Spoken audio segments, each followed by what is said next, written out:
Okay, kung gusto mong gupit, ano na?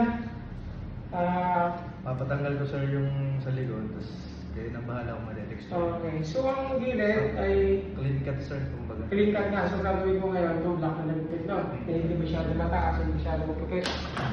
Ayan. Sisira yung gupit namin yung gilid before, so kaya na yata ng iba na ano, tatanggalin na namin ng pagkamulit. Si Sir, I promise na nandun yung Quezon ay regular client ko ng BGC Barbers, yeah. Pang Jerry Travel ng mga forma eh. Yung mga pabras out. Dito mga po. Talagang hapit na hapit eh.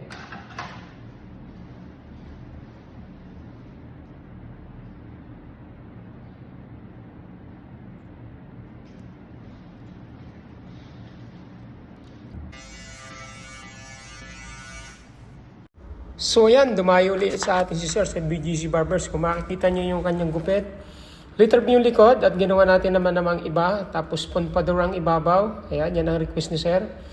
And then ipapakita ko sa iyo, low tapered lamang siya. Ayan. Kasi mid tapered talaga ang gupit niya at iniba ko naman. Ayan. So in-scroll ko para makita nyo. Dito lang po yan sa BGC Barbers. Si Sir po ay regular client namin dito sa BGC Barbers. Ayan, tinanong ko Sir kung satisfy, sulit daw. Kaya napakasarap na mapapasaya natin at mapapa-smile natin ang client natin. Kaya maraming salamat sa pagtitiwala sa BGC Barbers, Sir. Thank you!